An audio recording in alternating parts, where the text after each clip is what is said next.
रहस्यमयी lucky draw भाग 7। सभी लोग कुलश्रेष्ठ जी की बातों में जैसे खोते जा रहे थे। कुलश्रेष्ठ जी ने अपनी बात चालू रखी। जब मैं जमीन को देखता हूँ तो सोचता हूँ, जब ये ईश्वर से ही उत्पन्न हुई है तो ईश्वर के गुण भी इसमें होंगे। यानी ईश्वर को थोड़ा बहुत इस पृथ्वी से समझा जा सकता है।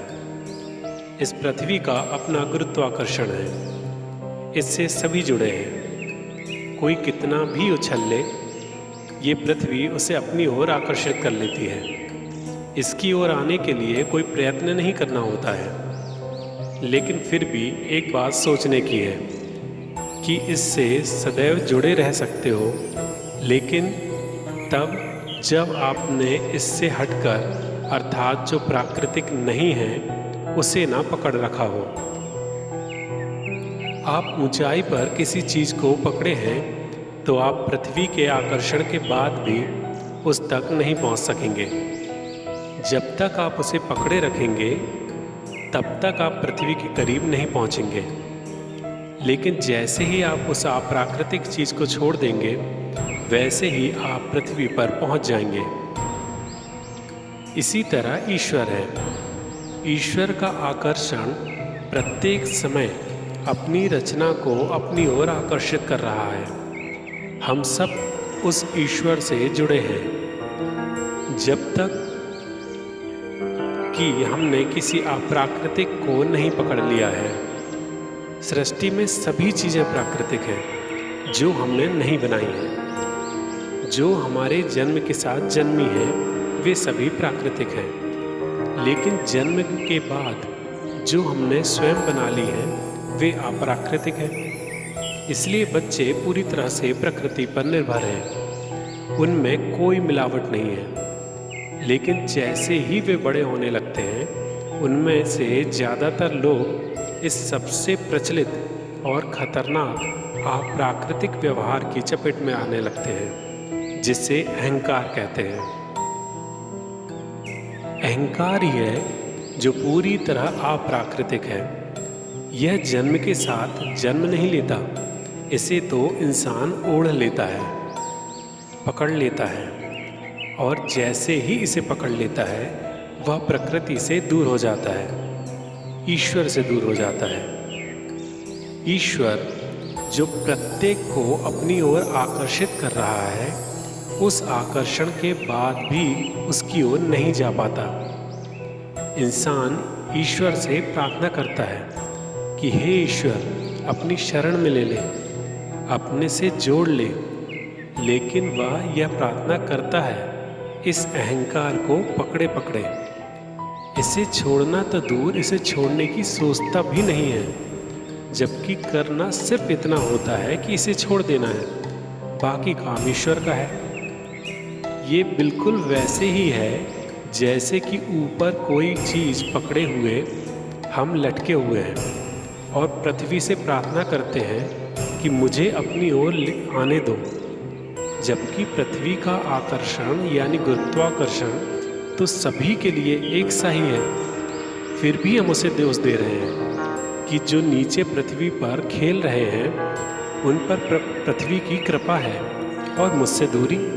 बड़ी नाइंसाफी है। यहाँ पृथ्वी का दोष तो है नहीं, दोष तो है हमारा, जो हम ऊपर लटके हुए हैं, उस अप्राकृतिक चीज़ को पकड़े हुए हैं जो हमें प्राकृतिक की ओर आने से रोक रही है। जैसे ही आपने अप्राकृतिक चीज़ को छोड़ा, बाकी फिर उसको कुछ भी प्रयास नहीं करना है। बाकी पूरा काम पृथ्वी स्वयं कर देगी। आप पृथ्वी पर होंगे।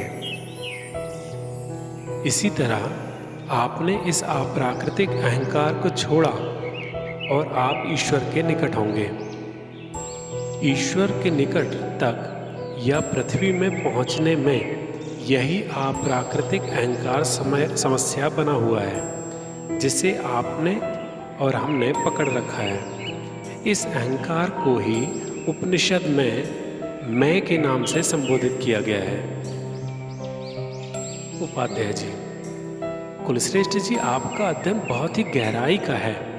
साथ ही आपके द्वारा जो भी उल्लिखित किया गया वह भी बहुत सार है। कुलश्रेष्ठ जी, उपाध्याय जी, आप भी कुछ हमें जानकारी देवें, क्योंकि अच्छी चर्चाएं हमेशा एक ही स्रोत से नहीं आती हैं, वे तो अपना स्रोत स्वयं चुन लेती हैं। उपाध्याय जी, ऐसी परिस्थितियों में तो मुझे घटनाओं और मोह के बारे में कुछ याद आ रहा है। शर्मा जी, हम सभी सुनना चाहते हैं उपाध्याय जी, प्लीज बताएं। उपाध्याय जी, तो ठीक है, सुनिए। मैं और मेरा पर जब व्यक्ति आता है तो मोह घना और गहरा होता जाता है। जितना वह स्वयं तक आएगा, बुरी घटनाएं कठोर और अप्रिय होती जाती हैं। जितना स्वयं से दूर जाता है, बुरी घटनाओं की कठोरता कम होती जाती है। बिना मोह के शोक नहीं होता। जितना मोह अधिक होगा, शोक उतना ही अधिक बढ़ेगा। विद्याचरण, उपाध्याय जी, हम समझे नहीं, जरा विस्तार से समझाइए। उपाध्याय जी, अच्छा, सुनो। इसे इस तरह से समझ सकते हैं कि यदि किसी दूसरे देश में 5 लोगों की मृत्यु हुई, इसकी खबर का किसी व्यक्ति पर कितना असर पड़ेगा? कुछ भी नहीं। अब यही खबर जब उस व्यक्ति के देश की हो तो उस पर पड़ने वाला असर थोड़ा सा बढ़ जाएगा। अब यही खबर जब उस व्यक्ति के राज्य की हो तो असर कुछ और बढ़ेगा। अब मान लीजिए यही खबर उस व्यक्ति के शहर की हो तो असर महत्वपूर्ण ढंग से बढ़ेगा।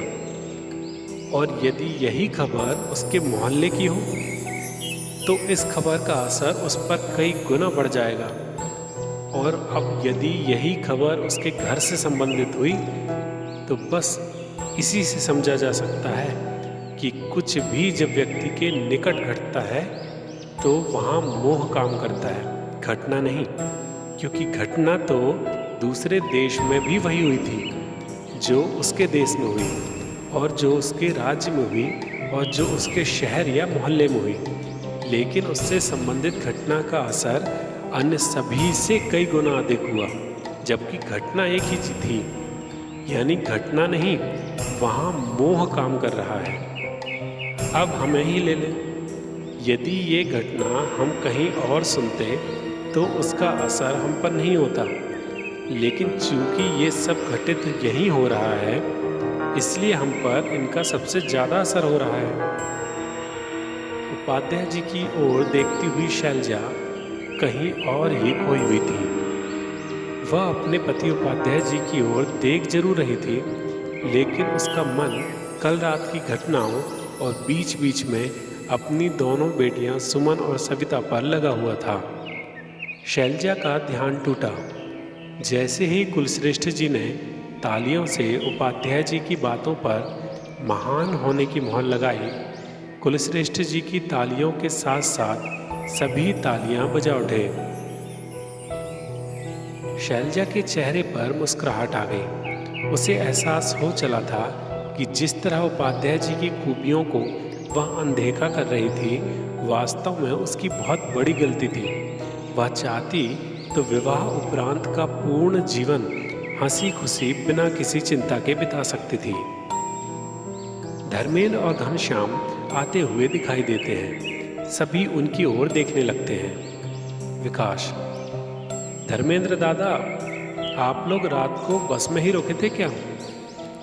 धर्मेंद्र, नहीं, रात को हम डीके एंड कंपनी ने शहर से लगे हुए हाईवे पर गाड़ी खड़ी करने के निर्देश दे दिए थे, इसलिए हम लोग वहीं चले गए थे।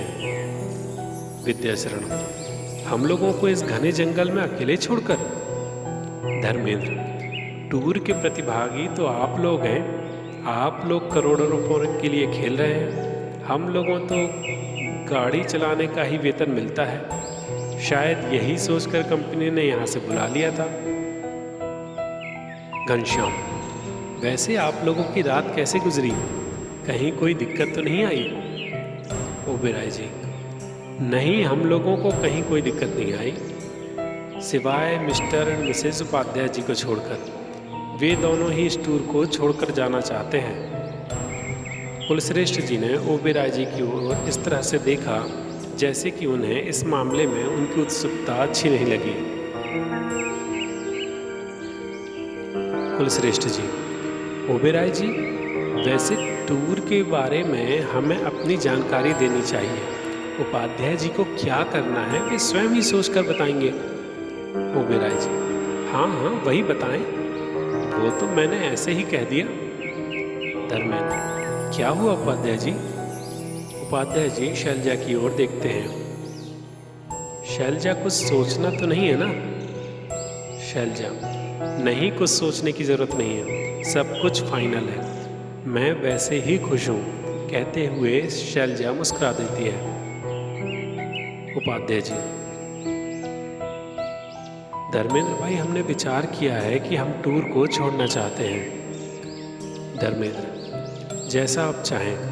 वैसे आते समय कंपनी से फ़ोन आया था कि शाम को जब दूसरे स्थान पर रात रुकने के लिए आप लोगों को ले जाया जाएगा तो उसके पहले जिसे टूर में आगे बढ़ने की इच्छा ना हो उसे इसी बस में वापस 5 सितारा होटल में छोड़ दिया जाए। बाकी के टूर के दिन रात 5 सितारा होटल में कंपनी की ओर से सभी सुविधाओं के साथ मुफ्त होंगे। कंपनी का संदेश धर्मेंद्र से सुनकर शैलजा के चेहरे पर खुशी आ जाती है। उपाध्याय जी, अरे वाह, कंपनी तो बहुत बढ़िया है। शर्तों में न रहते हुए टूर छोड़ने के बाद भी हम लोगों को शेष दिन 5 सितारा होटल में रहने की सुविधा दे रही है। ये भी एक तरह से इनाम से कम नहीं है। शैलजा और बाकी सभी प्रतिभागी आपस में कंपनी की तारीफ करते हैं। धर्मेंद्र, कंपनी का आप सभी लोगों के लिए एक संदेश और है, कृपया ध्यान से सुनिए। इस टूर के बाहर आखिरी दिन तक कोई जानकारी नहीं होगी कि कौन टूर छोड़ चुका है और कौन नहीं। साथ ही डीके एंड कंपनी ने किस होटल में आप लोगों को टूर छोड़ने के बाद ठहराया है यह भी नहीं। इसलिए यहाँ से जाने वाले लोग 5 सितारा होटल की सुविधाओं का लुत्फ़ उठाएं, लेकिन होटल में या होटल के बाहर किसी से भी अपनी पहचान बताने की अनुमति नहीं होगी। टूर छोड़ने के बाद भी 5 सितारा होटल में बताई गई शर्तों को अक्षरशः पालन करने पर सांत्वना पुरस्कार राशि कंपनी की ओर से दी जाएगी। टूर की पहली रात समाप्त हो चुकी है। आपने ऐसी जगह रात बिताई है जहां से लोग सामान्यतः रात को गुजरना भी नहीं चाहते, इसलिए आप सभी बधाई के पात्र हैं। अब आप अपने सपनों को पूरा करने में कुछ ही रात दूर हैं। आप सभी अपनी अगली रात पुराने महल में गुजारने वाले हैं। जो भी प्रतिभागी टूर को पूरा नहीं करना चाहते और 5 सितारा होटल में बाकी के दिन एंजॉय करना चाहते हैं, कृपया पुराने महल में रुकने से पहले अपना निर्णय बताएं, जिससे वापस लौटने वाली गाड़ी से उन्हें होटल में भेजा जा सके। संदेश पढ़ने के बाद धर्मेंद्र ने मोबाइल जेब में रख लिया। किसी को समझ में नहीं आ रहा था कि एक रात बिताने पर खुश हों या अगली उससे कहीं अधिक भयानक रात के स्वागत में दुखी। शैलजा को अपने निर्णय पर जो थोड़ा बहुत दुख था, पुराने महल का नाम सुनते ही अब नहीं रहा। उसने उपाध्याय जी की ओर ठंडी सांस लेते हुए देखा। उपाध्याय जी शैलजा की ओर देखकर मुस्कुरा दिए। जानकी ने अपने पति राजकुमार शर्मा जी से धीरे से कहा, पंडित जी, क्या सोच रहे हैं? हम भी 5 सितारा होटल चलें? शर्मा जी, अरे भगवान, जब एक रात कट गई है तो आज की रात भी और कट जाएगी। वैसे भी निर्णय के लिए शाम तक का समय है। शर्मा जी की बातों से जानकी सहमत नजर आई। कुलश्रेष्ठ जी बोले, धर्मेंद्र जी, यहाँ से कब चलना है? धर्मेंद्र, यहाँ से दोपहर को 2 बजे निकलेंगे। कुलश्रेष्ठ जी बोले, फिर तो बहुत समय है हम लोगों के पास। अभी फिलहाल धूप का आनंद ले लिया जाए, अभी तो 9 ही बजा है। कुछ समय के लिए सभी लोग अगली जगह की बात करने लगे। लोगों को चिंतित देखकर कुलश्रेष्ठ जी ने कहा, फिलहाल हम सभी पहले चरण में ही हैं, यानी इस जंगल में, और आप लोग पहले को छोड़कर दूसरे चरण की चिंता कर रहे हैं। कुलश्रेष्ठ जी की बात को सुनकर सभी शांत हो गए। धर्मेंद्र और घनश्याम पास के पेड़ की मोटी मोटी जड़, जो कि जमीन से काफी ऊपर उभरी हुई थी, पर जाकर बैठ गए। कुलश्रेष्ठ जी ने अपनी बात को आगे बढ़ाया। जीवन वर्तमान में है, जो बीत चुका है वह जीवन समाप्त हो चुका है, और जो अभी आया ही नहीं है वह आएगा भी या नहीं इसकी कोई गारंटी ही नहीं है। फिर अनिश्चितता के लिए क्या फिक्र, वर्तमान को एंजॉय कीजिए। शर्मा जी, कुलश्रेष्ठ जी, आपकी बातों से मन में बड़ी शांति मिलती है। हमें तो लगता है कि यदि आप इस टूर में नहीं होते तो यहाँ रहना और भी मुश्किल हो जाता।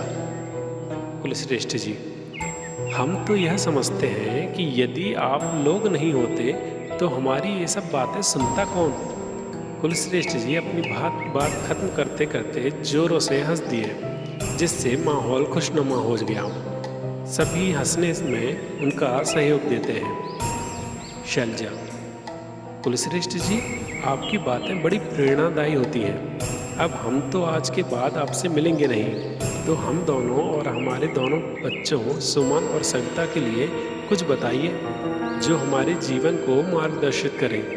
वैसे हमारे बच्चे आजकल के बच्चों की तरह ही मोबाइल वगैरह में लगे रहते हैं। मैं कोशिश तो करती हूँ कि उन्हें भगवान को मानने और उनकी पूजा वगैरह में लगा सकूँ। आप ही कुछ बताइए कि कैसे उन्हें समझाएं। कुलश्रेष्ठ जी, बेटा, मानने की एक प्रक्रिया होती है।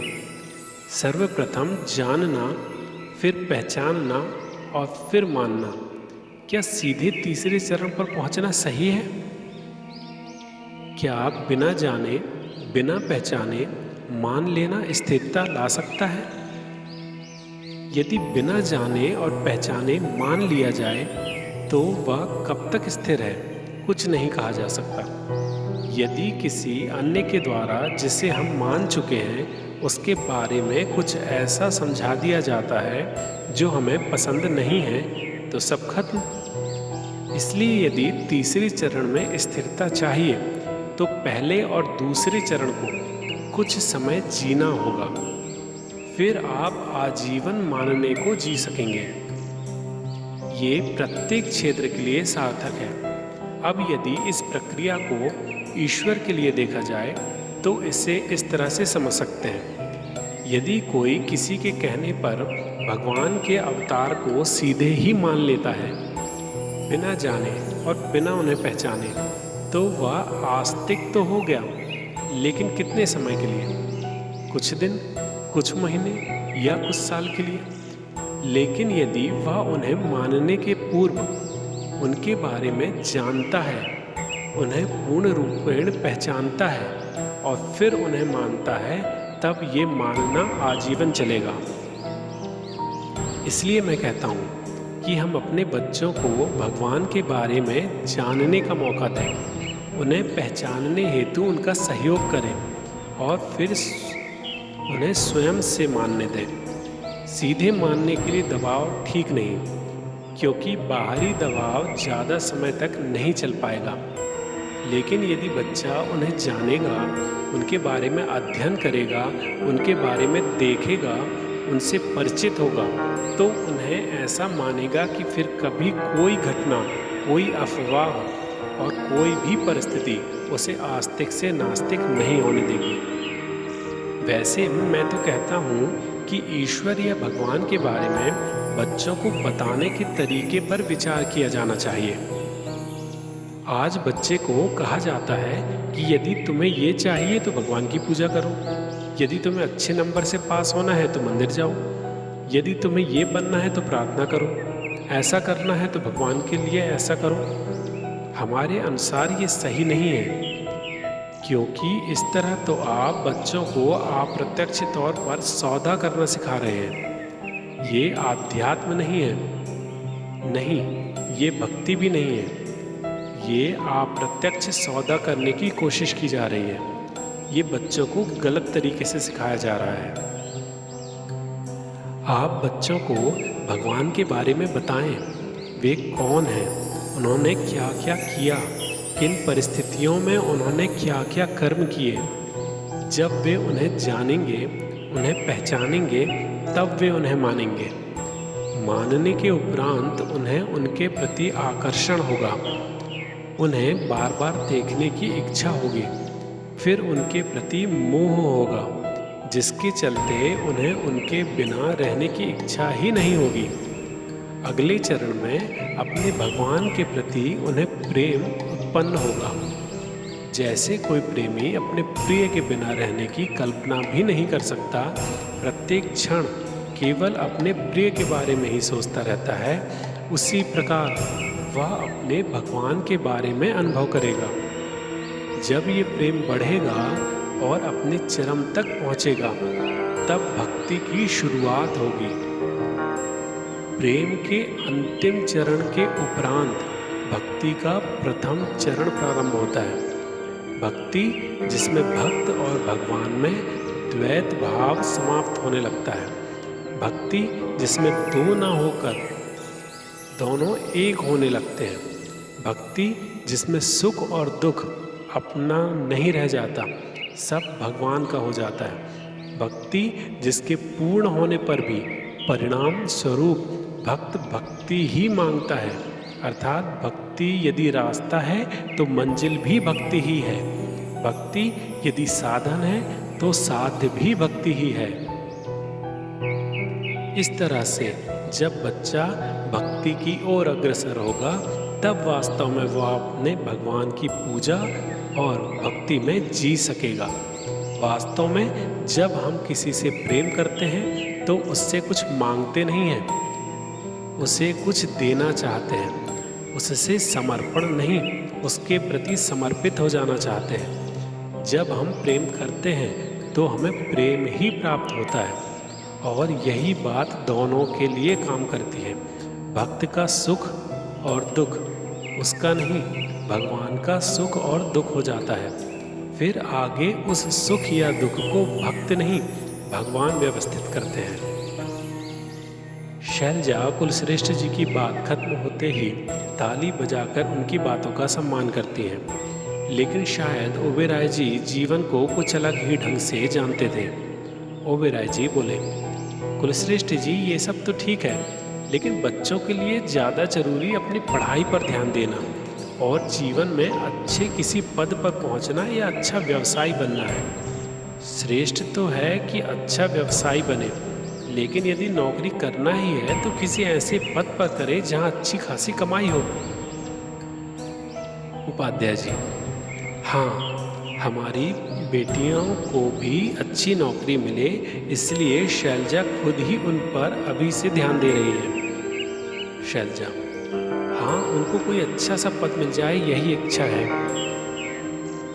ओबेरॉय जी को शायद कुलश्रेष्ठ जी की बातें पसंद नहीं आ रही थी, इसलिए व्यंग्यात्मक लहजे में बोले, उपाध्याय जी, बच्चियों की पढ़ाई पर ध्यान दीजिए और उन्हें ज़्यादा ईमानदारी का ज्ञान मत दीजिए। किसी ऐसे पद के लिए अप्लाई कराइए जहाँ कमाई ज़्यादा हो, यानी जहाँ सैलरी भी ना निकालनी पड़े, ऐसी जगह पर, तब तो नौकरी का आनंद है। वैसे भी ईमानदार व्यक्ति कभी आगे नहीं बढ़ सकता, और जो ज़्यादा ईमानदारी नहीं दिखाते उन्हीं का ये ज़माना होता है। मज़े में रहते हैं ऐसे लोग। वाक्य खत्म करते हुए ओबेरॉय जी ने कुलश्रेष्ठ जी की ओर भौहें चढ़ाते हुए देखा। उपाध्याय जी कुछ कह पाते इससे पहले कुलश्रेष्ठ जी बोले,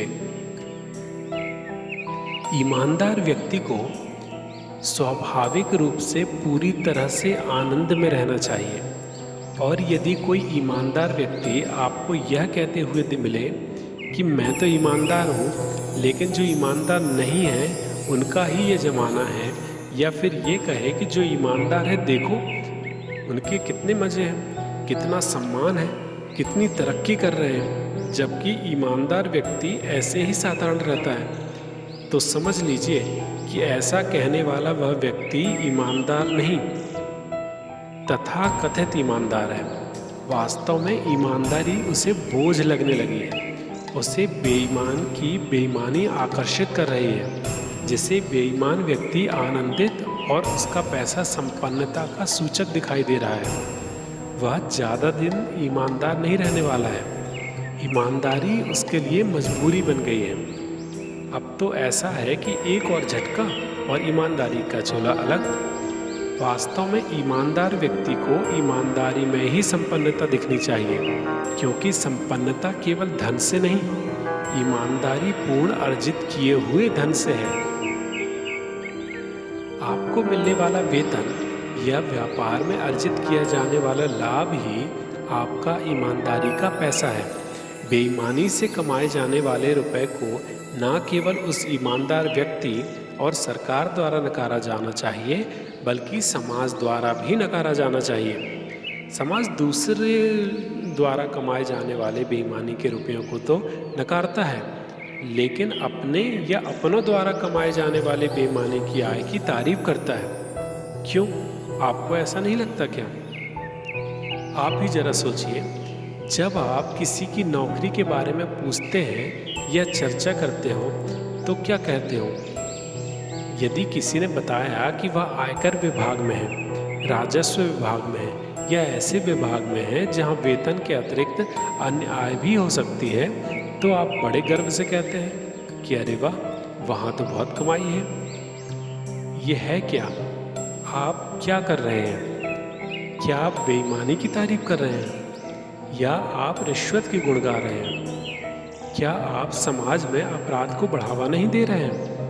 यही चर्चा या बात जब बच्चे सुनते हैं तो उन्हें लगता है कि इस पद पर इसलिए जाना चाहिए क्योंकि इसमें वेतन अच्छा है, ऐसा नहीं, बल्कि इसमें वेतन के अतिरिक्त कमाई ज़्यादा है, इसलिए जाना है। समाज को हम किस ओर लेकर जाना चाह रहे हैं, इसलिए हम जो भी सोचते हैं या बातें करते हैं उन पर हमें पुनर्विचार करना चाहिए। ओबेरॉय जी, कुलश्रेष्ठ जी, ये सब ज्ञान की बातें इस आधुनिक युग में कहाँ चलती हैं? कुलश्रेष्ठ जी के बोलने के पहले उपाध्याय जी ने कहा, बृहदारण्यकोपनिषद अध्याय 5 द्वितीयम ब्राह्मणम मंत्र 1 से 3 में उल्लेख है कि प्रजापति के तीनों पुत्रों देवता, मनुष्य और असुर ने प्रजापति जी से उपदेश मांगा। प्रजापति ने तीनों को अपने यहाँ शुद्ध अंतःकरण के नियमों के साथ कुछ समय रखा। तत्पश्चात प्रजापति ने तीनों को एक एक उपदेश दे दिया। दा दा दा। तीनों ने प्रजापति को प्रणाम किया। तब प्रजापति ने तीनों से पूछा कि तुम्हें उपदेश समझ में आया? तब देवता, मनुष्य और असुर तीनों ने ही कहा, हमने आपके उपदेश को समझ लिया है। तब प्रजापति ने तीनों से पृथक पृथक एकांत में इस उपदेश के अर्थ को पूछा। सर्वप्रथम देवता ने अपने उपदेश दा का अर्थ पूछा। तब देवता ने कहा कि आपने उपदेश दिया है कि दमन करो अहंकार का। इसके पश्चात मनुष्य से पूछा गया। तब मनुष्य ने कहा कि आपने उपदेश दिया है कि दान करो। अंत में असुर से उपदेश का अर्थ पूछा गया तो असुर ने कहा कि आपने उपदेश दिया है कि दया करो। प्रजापति ने तीनों के उत्तर सुनकर कहा, तुम तीनों ने ही उपदेश को सही समझा है। अब पहला प्रश्न उठता है कि इन तीनों दा दा दा का वर्तमान मनुष्यों के लिए क्या उपदेश है? तो उत्तर यह है कि जब मनुष्य में साधना और ध्यान से देवत्व का उदय होता है तो उसमें उत्पन्न श्रेष्ठता के अहंकार का दमन करें। जब मनुष्यता का भाव जागे तो संकीर्ण सोच एवं स्वार्थ से निकलने के लिए दान करें, और जब आसुरी भाव जागे तो क्रूरता से बचने के लिए दया का सहारा लें। दूसरा प्रश्न यह उठता है कि तीनों ने केवल दा अक्षर के उपदेश को बिल्कुल सही अर्थ में कैसे समझ लिया? तो उत्तर यह है कि यह संभव हुआ है शुद्ध अंतःकरण के कारण, क्योंकि जिनका शुद्ध अंतःकरण नहीं है वे तो पूरा वाक्य बोलने पर भी कुछ समझने में असमर्थ होते हैं, जबकि शुद्ध अंतःकरण वाले केवल एक अक्षर से भी उपदेश ग्रहण कर लेते हैं। इसी तरह कुछ लोग विस्तार से प्राप्त उपदेश को भी नकार देते हैं, जबकि कुछ लोग इन उपदेशों को अमृत तुल्य मानकर ढूंढते हुए उन तक पहुंच जाते हैं। ओबेरॉय जी समझ चुके थे कि उपाध्याय जी ने उनकी अच्छी खासी खिंचाई करने के लिए एक अच्छा सा उदाहरण दिया है, इसलिए अब उन्होंने शांत रहना ही उचित समझा। अन्य सभी ने इस उपनिषद के श्लोक का वर्णन सुनकर उपाध्याय जी के लिए तालियां बजाना शुरू कर दी।